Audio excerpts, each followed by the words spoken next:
You work day, you don't got shit. Thank you for working so hard so I can be home all day, free. I can use my EBT. Go to work for me, white boy, white girl. Yeah, go to work for me, you fucking white animals. Fucking work for me. Yeah, you fucking work for me. And the U.S. government they work for me. All of you work for me. Now go to work. Pay them taxes. Take care of me and my people. Alright? This is my land. I control this place. This is my reality. You all gonna be enchained. I'm gonna lock all you guys up if you don't pay your taxes. You better fucking pay your taxes. Look at their nation. Look how bad their nation is. It's not even a nation. It's just people walking around killing each other. They've taken billions and billions of dollars. They have a representative, Ilhan Omar, who they say married her brother. It's a fraud. And according to the Secretary, Christy Noem of DHS, she said nearly 50% of the visas are fraudulent in this community. I mean, that would mean that half the Somali refugees are here in some way illegally. What's going to happen? Is something actually going to happen? Are there going to be people stripped of their visas, deported? Are we going to see that? Absolutely. I mean, those days are over. Thank God, President. All right, guys, from the very first second, this footage explodes with pure tension. Sharp jabs about taxes, welfare, and control fly fast and hit hard. The tone isn't calm. It's aggressive, deliberate, and clearly meant to ignite a reaction. And right at the center of it all is Ilhan Omar, pulled into the spotlight as critics paint her as a symbol of everything they believe is going wrong. This isn't just commentary. It feels like a political flashpoint ready to blow. Our Tom Homan joins us tonight to talk about Minnesota as well as a number of other issues. And sir, it's good to have you back on the show. Trump mentioning the Daily Mail reporting from 2020 that Ilhan Omar married her brother to get into the country. This was last week. Take a listen. Look at their nation. Look how bad their nation is. It's not even a nation. It's just people walking around killing each other. They've taken billions and billions of dollars. They have a representative, Ilhan Omar, who they say married her brother. It's a fraud. Calls that a fraud. It's a story that has never been successfully refuted, even though it's now a 5-year-old story.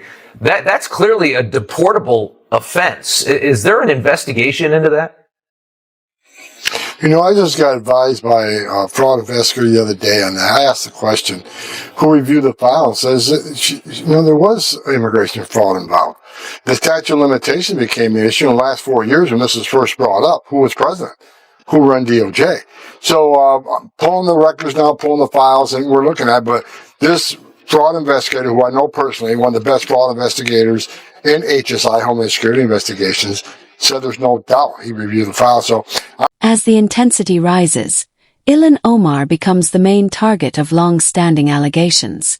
Old claims resurface, but this time louder, sharper, and backed by high-profile voices demanding accountability. The narrative frames these accusations as unfinished business, suggesting her past still holds unanswered questions. The message being pushed: nothing is off the table anymore. This segment simply reinforces what many have believed for years. The political establishment looked the other way on Ilhan Omar's immigration history. And only now, under Trump's leadership, is anyone willing to actually investigate it. It's tremendous that, and according to the Secretary, Christy Noem of DHS, she said nearly 50% of the visas are fraudulent in this community. I mean, that would mean that half the Somali refugees are here in some way illegally. What's going to happen? Is something actually going to happen? Are there going to be people stripped of their visas, deported? Are we going to see that? Absolutely. I mean, those days are over. Thank God President Trump's in the White House.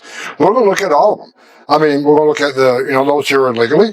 Of course, we're going to look at those here under a visa or some sort of, immigration process that are criminals. We're going to look at the national security threats. But those who came through a process that weren't properly vetted, who didn't provide documentation, who slipped through the Biden's weak processes on, giving visas and temporary, whether student visas or visitors visas or whatever. We're going the whole gamut. President Trump has instructed us go down and we're going to deep dive all of this. And we're going to hold people accountable. So yes, there are going to be multiple deportations. Now the pressure builds even further. Investigators, officials, and media figures step back into the spotlight, hinting at renewed scrutiny and possibly reopened inquiries. Supporters of strict enforcement argue that Ilhan Omar represents a deeper systemic issue, one they claim was ignored for political reasons.